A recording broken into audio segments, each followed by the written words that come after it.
Hello guys, I am here again to take a brief lectures on the current issues in India that will be the Nehru Edwin relationship. Current time में आप देख रहे होंगे कि बहुत ज़्यादा news में चल रहा है, बहुत ज़्यादा चर्चा में चल रहा है, नेहरू एडविन इशू चल रहा है। और इस पे जो है जो डिस्कशन हो रहा है वो डिस्कशन हो रहा है किसी लेटर्स को लेके। जो डिस्कशन हमारा एक लेटर्स को लेके है कि लेटर्स का डिमांड किया जा रहा है। तो चलिए जानते हैं इसके बारे में कि ये लेटर मुद्दा क्या है, नेहरू एडविन मुद्दा क्या है, एडविन कौन थी या फिर नेहरू से इनका क्या रिलेशन है, कैसे इसको दोनों को जोड़ा जा रहा है, आखिर ये चर्चा में बना क्यों है आज के टाइम पे। चलते हैं इसके बारे में बात करते हैं। आप देखे होंगे बहुत सारी न्यूज़ में अभी देखिए टॉप स्टोरीज में चल रहा है, जैसे कि हम देखें यहाँ पे न्यू इंडियन एक्सप्रेस हो, टाइम्स ऑफ इंडिया हो, हिंदुस्तान टाइम्स हो, हर जगह ये छाया हुआ है। PML society denied writing to Congress leader on removing Nehru letter, return Nehru letter to the Edwin Mountbatten, PM memorial return to Rahul. देखिए ये सब न्यूज़ बना हुआ है। ये है माउंटबेटन, ये नेहरू जी के साथ इनकी कुछ तस्वीरें जो है वायरल हो रखी हैं। ये तस्वीरें जो है नेहरू और माउंटबेटन के साथ। इनका बेसिकली एडविन माउंटबेटन जो थी ये भारत के लास्ट वाइस रॉय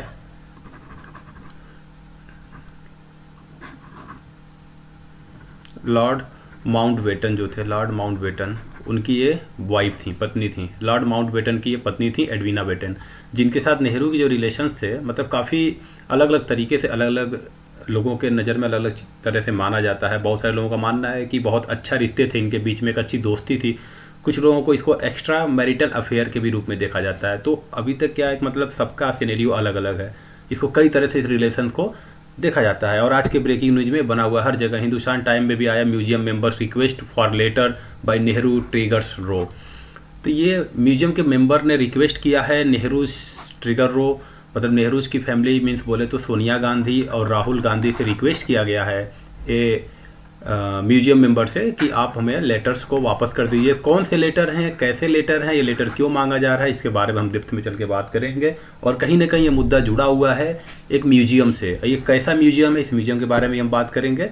ठीक है, टाइम्स ऑफ इंडिया की भी खबर बन चुका है कि returns Nehru's letter to Edwina Mountbatten, PM memorial writes to Rahul Gandhi. ठीक है, ये ब्रेकिंग न्यूज में आजकल चल रहा है। तो इस मुद्दे को चलिए जानते हैं कि मुद्दा है क्या बेसिकली। इसकी बात करें, सबसे पहले मैं बात करूं कि prime minister museum and library ये है क्या। तो हमें पता है कि 1947 के बाद, अगर मैं बात करूं 1947 जब भारत आज़ाद हुआ, तो लास्ट जो भारत के जो लास्ट वाइस रॉय थे, जो भारत के उस समय इंडिया के जो लास्ट वाइस रॉय थे वो थे हमारे माउंटबेटन थे। जो माउंटबेटन की जो वाइफ थी, इनकी जो बीवी थी, वाइफ थी, उनका नाम था एडविना, उनका नाम था एडविना माउंटबेटन। और ये जो थी, इनका माना जाता है कि इनका नेहरू से काफ़ी क्लोज रिलेशन था, काफ़ी क्लोज रिलेशन था। ठीक है, तो लास्ट वाइस रॉय होने के चलते, और ऐसा नहीं है कि इस रिश्तों को माउंटबेटन को नहीं पता था। ये चीज़ जो है माउंटबेटन भी जानते थे, उनके सामने भी ये सारी चीज़ें थी, उनको भी पता था। लेकिन कहीं ना कहीं वो अब जो समझते थे उनके नज़र में वो कभी कभी इग्नोर करके चलते थे। उनको भी लगता था कि ठीक है, इनके रिलेशन अच्छे हैं, तो भी प्राइवेसी देते थे, ऐसी कोई इश्यूज नहीं था उनके तरफ से। और 1948 तक जब भारत आज़ाद हुआ, उसके बाद जब ब्रिटिशर्स वापस गए भारत से, तो जब वापस जाते थे तब 1900 इंडिया में नई दिल्ली में 3 मूर्ति भवन बना हुआ था, 3 मूर्ति भवन। ठीक है, मैं बात करूं, इस भवन का नाम है 3 मूर्ति भवन। 3 मूर्ति भवन, जो 3 मूर्ति भवन था, इसी भवन को, इस भवन में रहता कौन था, इस भवन में रहते थे chief of commander, chief of commander of British, यानी कि जो अंग्रेज थे उनके जो चीफ ऑफ कमांडर हुआ करते थे वो इस 3 मूर्ति में रहते थे। तो जब 1947 में आज़ादी के बाद जब ब्रिटिशर्स यहाँ से चले गए, जब अंग्रेज यहाँ से चले गए, तो 3 मूर्ति भवन उस समय खाली हो गया। और उस समय के तत्कालीन बने प्रधानमंत्री, उस समय के जो प्रधानमंत्री बने थे उस समय के नेहरू जी जो है वहाँ पे शिफ्ट हो गए, इस 3 मूर्ति भवन में वो शिफ्ट हो गए। और नेहरू जी इस भवन में रहने लगे ऑफिशियली, यानी कि ऑफिशियली एक तरह से इसको PM हाउस के तरह ट्रीट किया जाने लगा। और नेहरू जी यहीं पे ही रहने लगे, यहीं पे ही वो रहते थे, यहीं से सारा काम वो देखते थे। ये 3 मूर्ति भवन थे। तो बेसिकली 3 मूर्ति भवन, पहले ये chief of commander of British, जो ब्रिटिश के चीफ ऑफ कमांडर हुआ करते थे, वो ये 3 मूर्ति भवन में रहते थे। ब्रिटिशर्स के जाने के बाद 1948 में जब PM बने हमारे नेहरू जी, तो नेहरू जी इसमें शिफ्ट हुए, इस 3 मूर्ति भवन को ऑफिशियली जो है इसको PM house as a PM house की तरह ट्रीट किया गया। और इस तीन मूर्ति भवन में 1948 से लगातार 16 साल तक 16 ईयर तक इसमें नेहरू जी रहे।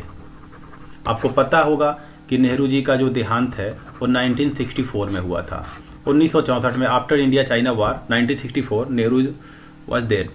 जब नेहरू जी की मृत्यु हुई उसके बाद इसी तीन मूर्ति भवन को आफ्टर द डेथ, यानी कि जब नेहरू जी की मौत हो गई उसके बाद जो है तीन मूर्ति भवन को क्या कर दिया गया, गवर्नमेंट की तरफ से अनाउंस कर दिया गया। इसको अनाउंस किया गया नेहरू भवन। इसको नेहरू भवन अनाउंस करके और इसको मतलब एज ए म्यूजियम ट्रीट किया जाने लगा। यानी कि यहाँ पे सारी जो भी चीज़ें होती थी नेहरू जी से रिलेटेड। एक्चुअल में क्या बात है कि 1947 जब से भारत आज़ाद हुआ था तब से जब नेहरू की डेथ हुई थी 1964 तक, इतने साल तक लगातार नेहरू ही केवल प्रधानमंत्री थे। तब तक केवल नेहरू ही प्रधानमंत्री थे। इसलिए जो कि सिंगल प्रधानमंत्री थे तो उनके जितने सारे सामान थे, उनके जितने सारे पर्सनल लेटर्स हो गए, पर्सनल बहुत सारी चीज़ें थी, उनको सबको स्टोर करके यहाँ रखा जाने लगा। इसीलिए भवन का नाम, तीन मूर्ति भवन का नाम नेहरू भवन रख दिया गया। तो उस समय केवल और केवल वो प्रधानमंत्री, केवल एक प्रधानमंत्री नेहरू जी के लिए यूज़ किया जाता था, इसलिए उसको नेहरू भवन बोला जाता था। ठीक है। और 1964 में इसको बनाया गया था और ये चीज़ें जो है कंटिन्यू रहा, चलते चलते कंटिन्यू रहा। और आने वाले टाइम पे इसमें बताया जाता है कि 1973 का जो दशक था, 1973 एरा में जो है कांग्रेस ने, बेसिकली कांग्रेस ने या इंदिरा गवर्नमेंट ने जो नेहरू के सारे लेटर्स थे वो डोनेट कर दिया था। अब यहाँ से ये मुद्दा उठता है कि ये अभी जो करंट इशू में जो लेटर की बात हो रही है, कैसा लेटर की बात हो रही है, तो यहाँ पे डोनेट किया गया था इंदिरा जी के द्वारा या गवर्नमेंट के द्वारा क्या, नेहरू के सारे लेटर को, और वो दे दिया गया था। अब मुद्दा ये है कि कोई चीज़ अगर आपने डोनेट कर दिया तो डोनेट करने के बाद आप उसको रिटर्न ले सकते हो कि नहीं ले सकते हो, मुद्दा ये है। और ऐसे अगर आपने किसी चीज़ को डोनेट कर दिया तो आप उसको वापस नहीं ले सकते, क्योंकि आपने उसको डोनेट कर दिया, दान किया हुआ चीज़ आप वापस नहीं ले सकते हो। तो मुद्दा ये उठा है कि अभी करंट में जो है हमारी जो ये बिल्डिंग है, जिस बिल्डिंग का नाम था, इस बिल्डिंग का जो हमारा नाम है, जिसको बोलते हैं हम लोग प्रधानमंत्री संग्रहालय एवं पुस्तकालय, इसको हम लोगों ने पहले नेहरू मेमोरियल म्यूजियम हुआ करता था, अभी करंट टाइम इसका नाम रख दिया गया है prime minister museum and library, prime minister museum and library. और इसका वेबसाइट बनाया गया है PMML करके एक वेबसाइट बनाया गया है। इस वेबसाइट के जरिए आप यहाँ पे टिकट्स बुक करके आप यहाँ से प्रधानमंत्री के बारे में सारी चीज़ें जान सकते हैं, देख सकते हैं। और ऐसे इसका इस्टेब्लिशमेंट हुआ है। और अभी लेटेस्ट में बात किया जाए तो 2018 में जो करंट की गवर्नमेंट है, एनडीए की जो गवर्नमेंट है, एनडीए की government which is headed by the Narendra Modi, तो इन्होंने ये डिसीजन लिया कि इस Nehru memorial museum and library को हम कन्वर्ट कर देंगे prime minister museum and library में। और यहाँ पे केवल नेहरू प्राइम मिनिस्टर के अलावा बहुत सारे जितने भारत के प्रधानमंत्री रहे हैं सभी प्रधानमंत्री को यहाँ पे एक साथ लगाया जाएगा, उनके बारे में चीज़ों को दिखाया जाएगा, उनके पर्सनल कुछ अच्छी चीज़ों को भी वहाँ रखा जाएगा जो सबके सामने दिखा जाएगा। और इसको एक टिकटिंग के थ्रू पब्लिकली जो है इसको पब्लिक किया जाएगा। और ऐसा करते करते ये 2023 में फाइनली बन के तैयार हो गया और ये लॉन्च हो गया, 2023 से ओपन हो गया। आप भी इसमें जा सकते हैं और विजिट कर सकते हैं। आप देख सकते हैं कि जब भारत आज़ाद हुआ था 1947 से लेके और अभी करंट में 2024 तक जितने प्रधानमंत्री हैं सभी प्रधानमंत्री के बारे में एवरीथिंग इज़ देयर। आप जाकर उसको विजिट करके देख सकते हो। तो ये सारी चीज़ें जो है प्रधानमंत्री म्यूजियम एंड लाइब्रेरी में अंकित की गई है। ये रहा, ये आप जो फिगर में देख पा रहे हो, ये हमारा जो है यही हमारा प्रधानमंत्री म्यूजियम एंड लाइब्रेरी है, जो कि ये आम पब्लिक के लिए बनाया गया है, जो कि भारत के सभी नागरिक के लिए समर्पित किया गया है। इसमें जो जो प्रधानमंत्री का क्या योगदान रहा है अपने अपने टर्म पे, वो कैसे कैसे प्रधानमंत्री बने हैं, उन्होंने क्या क्या योगदान दिया, उनके सारे संघर्ष को, सारे स्ट्रगल लाइफ को इसमें दिखाया गया इस मूर्ति भवन में। यही है तीन मूर्ति भवन, इसी को तीन मूर्ति भवन बोलते हैं। और यही आज जो है PMML में हमारा कन्वर्ट हुआ है, ऐसे ये दिखता है। और इस लाइब्रेरी में आप जैसे देख पा रहे हो कि देखिए पंडित जवाहरलाल नेहरू जी हैं, लाल बहादुर शास्त्री जी, गुलजारी लाल नंदा बने कुछ टर्म के लिए, उसके बाद लाल बहादुर शास्त्री जी बने, फिर उसके बाद इंदिरा गांधी जी बनी, फिर आपको दिख रहा होगा मोरारजी देसाई जी आपको दिख रहे होंगे, फिर आपको चौधरी चरण सिंह जी दिख रहे होंगे, फिर राजीव गांधी जी दिख रहे होंगे। ऐसे जो है आपके सारे प्राइम मिनिस्टर, जितने सारे प्राइम मिनिस्टर बने हैं आपके सारे प्राइम मिनिस्टर आपके यहाँ पे देखने को मिलेंगे। अटल जी हैं यहाँ पे, आपके ये मनमोहन सिंह जी हैं। और लास्ट करेंटली आपको दिख रहा होगा यहाँ पे करंट में 2014 से अभी अभी करंट में जो चल रहे हैं सरकार नरेंद्र मोदी की, इनका भी यहाँ पे फोटो लगा हुआ है। तो इवन इसको इसी भी यहाँ पे बनाया गया कि सारे प्राइम मिनिस्टर के बारे में, उनके स्ट्रगल के बारे में, उसकी पर्सनल लाइफ को, चीज़ों को पब्लिकली दिखाया जा सके, लोगों को जागरूक किया जा सके। ये था इसका मोटो। और उनके देख सकते हैं आप, देखिए सारे लेटर आप देख रहे हैं यहाँ पे, सारे दस्तावेज आपको दिख रहे होंगे कि हर प्रधानमंत्री के टाइम पे जो जो दस्तावेज रहा है, सारे दस्तावेजों को यहाँ पे रखा गया है। आप जाके देख सकते हैं सभी प्रधानमंत्री के द्वारा लिखे गए लेटर्स। किसी को भी लेटर लिख, उस समय चीफ मिनिस्टर ऑफ स्टेट को लेटर लिखा जाता था गवर्नमेंट के थ्रू, और बहुत सारे स्पेशल गेस्ट को लेटर्स लिखा जाता था, ठीक है, कुछ पर्सनल लोगों को लेटर लिखा जाता था। तो ऐसे ही उसी टाइम पे जो प्राइम मिनिस्टर हुआ करते थे हमारे नेहरू जी, उन्होंने लेटर लिखा था एडविना के लिए, एडविना माउंटबेटन के लिए। और एडविना माउंटबेटन भी नेहरू को लेटर लिखा करती थी। उसी लेटर का जिक्र हो रहा है जो 1973 में करंट गवर्नमेंट के थ्रू वो डोनेट कर दिया गया था इस संग्रहालय को, इस म्यूजियम को। लेकिन आपको पता हो कि 2008 के जो एरा था, 2008 में आपके यूपीए जो गवर्नमेंट थी, सोनिया गांधी की जो गवर्नमेंट थी, इसमें जो मनमोहन सिंह हमारे प्रधानमंत्री थे, तो उस गवर्नमेंट के थ्रू 2008 में इस जो नेहरू जी के द्वारा जो जितने सारे लेटर इसमें रखे गए थे, वो लेटर वापस ले लिए गए और वो लेटर वापस इस संग्रहालय में रखा नहीं गया। तो इसी बात का मुद्दा बना हुआ है कि जो 2008 में, जो 2008 में यूपीए गवर्नमेंट के टर्म पे जो लेटर को निकाला गया, उसको रिटर्न नहीं किया गया। और चूंकि रिटर्न नहीं किया गया, तो इसी मुद्दे को आजकल उठाया गया है और यही पूछा जा रहा है कि आखिर वो वापस कब होगा। और ये मुद्दा उठाया किसने है? तो ये उठाया है हमारे जो prime minister museum and library के एक मेंबर हैं जिनका नाम है रिजवान कादरी। इन्होंने इस मुद्दे को उठाया है। उन्होंने जो है सबसे पहले उन्हें सोनिया गांधी जी को काफ़ी टाइम पहले उन्होंने रिक्वेस्ट किया था कि आप जो है 51 बॉक्स लेटर जो हैं यहाँ पे रख दीजिए। अभी जो 51 बॉक्स लेटर का मतलब क्या है? एक्चुअल में क्या है कि नेहरू जी का जितने सारे लेटर हैं, साथ ही साथ में उसमें गांधी जी के भी कुछ लेटर हैं, साथ ही साथ में उसमें नेताजी सुभाष चंद्र बोस के भी कुछ लेटर हैं, साथ ही साथ उसमें जयप्रकाश नारायण के भी कुछ लेटर हैं, ठीक है। ऐसे जो है बहुत सारे लोग हैं जिनके वहाँ पे लेटर हैं। और टोटल ये कितने हैं? तो 51 बॉक्सेस हैं लेटर के। तो पूरे 51 बॉक्स लेटर को रिजवान कादरी, जो कि prime minister museum and library के मेंबर हैं, उनके द्वारा मांगा गया है। अभी करंट में जब सोनिया गांधी से कोई भी इनको रिस्पांस नहीं मिला, तो इन्होंने अभी 10 दिसंबर को राहुल गांधी जी को लेटर लिखा है और सेम पैटर्न राहुल गांधी से मांगा है कि आप उन लेटर को वापस करिए यहाँ पे, ठीक है। तो इसलिए ये मुद्दा आया कि मतलब इस चीज़ों को हाइड क्यों किया जा रहा है, छुपाया क्यों जा रहा है। और भी अगर मैं बात करूं इस लाइब्रेरी के अंदर और क्या चीज़ें आपको देखने को मिलेंगी, तो लिस्ट ऑफ रेयर बुक, बहुत सारे बुक हैं जो आपको पता होगा। एक बुक में जो है एक आती है बायोग्राफी, एक होती है ऑटोबायोग्राफी।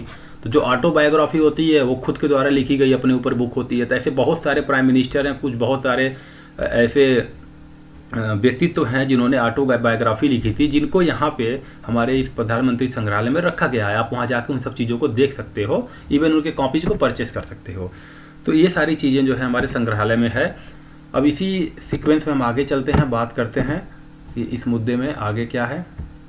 तो ये हमारा बेसिकली ये मुद्दा था माउंटबेटन के बारे में। और यहाँ से एक चीज़ क्लियर है कि ये मुद्दा बना कैसे। अब बात करते हैं मुद्दा आया कहाँ से। ये मुद्दा आया कहाँ से एक्चुअल में क्या है कि अगर बात किया जाए, ये जो प्रधानमंत्री म्यूजियम, जो प्रधानमंत्री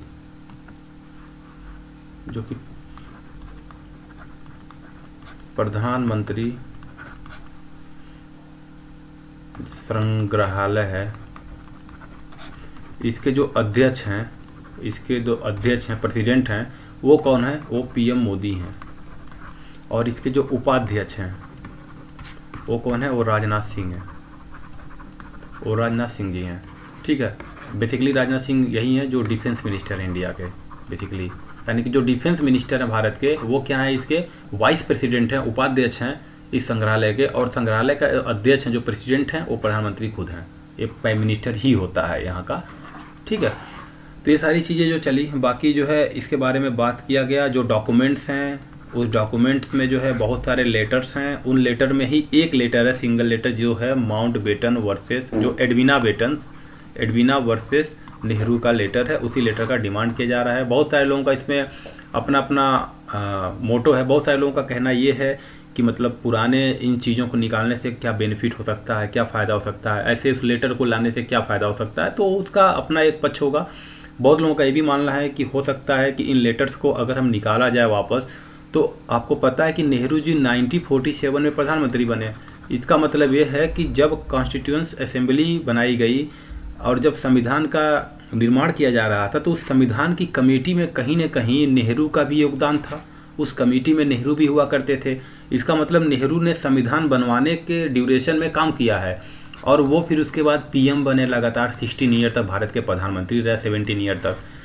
तो इससे एक बेनिफिट और हो सकता है, ऐसे लोगों का मानना हो सकता है कि ऐसा भी बेनिफिट हो सकता है कि वो लेटर मिलने से, नेहरू के उस टाइम के लेटर मिलने से बहुत सारे उनके व्यू पता चलेंगे कि उनके उस समय कॉन्स्टिट्यूशन के रिस्पेक्ट में क्या व्यू थे, कॉन्स्टिट्यूशन का और क्या इंपॉर्टेंस था, किस नज़रिए से वो देखते थे। ऐसे बहुत सारी चीज़ों की क्लैरिटी हो सकेगी, इसलिए भी ऐसे लेटर का मिलना ज़रूरी है। तो ऐसा नहीं है कि केवल एक ही इसके पक्ष हो सकते हैं कि केवल इसका मिलना मतलब केवल एडविना और नेहरू के बारे में कुछ एक्स्ट्रा मैरिटल अफेयर के बारे में ही जानना है। ऐसे भी लोगों का मांगना है कि हम कॉन्स्टिट्यूशन का नज़रिया जान सकेंगे कि हमारे first prime minister of India जो नेहरू जी थे, उनका कॉन्स्टिट्यूशन के प्रति क्या रवैया था, क्या सोच था, उसकी झलक देखने को मिलेगी। उससे कुछ ना कुछ तो लोगों को पता चलेगा, कुछ लोग जानेंगे उसके बारे में। तो ऐसी सारी चीज़ों को जो है किया जाएगा, क्योंकि नेहरू जी ने उस समय एल्बर्ट आइंस्टीन को भी पत्र लिखा था। तो एल्बर्ट आइंस्टीन का भी पत्र उसी 51 में है जिसमें वो सारी चीज़ें हैं। एडविन को उन्होंने पत्र लिखा था, उन्होंने विजय लक्ष्मी को पत्र लिखा था। ये विजय लक्ष्मी वही है जो नेहरू की बहन हुआ करती हैं। तो नेहरू की बहन, और जगजीवन राम को आप जानते होंगे, जगजीवन राम को लेटर लिखा गया था। ऐसे बहुत सारे हस्तियों को लिखा गया था। तो ऐसे 51 लेटर हैं टोटल, जो कि 2008 में यूपीए गवर्नमेंट ने ले ली और वो उनसे वापस मांगा जा रहा है। इसी बात की ये चर्चा चल रही है।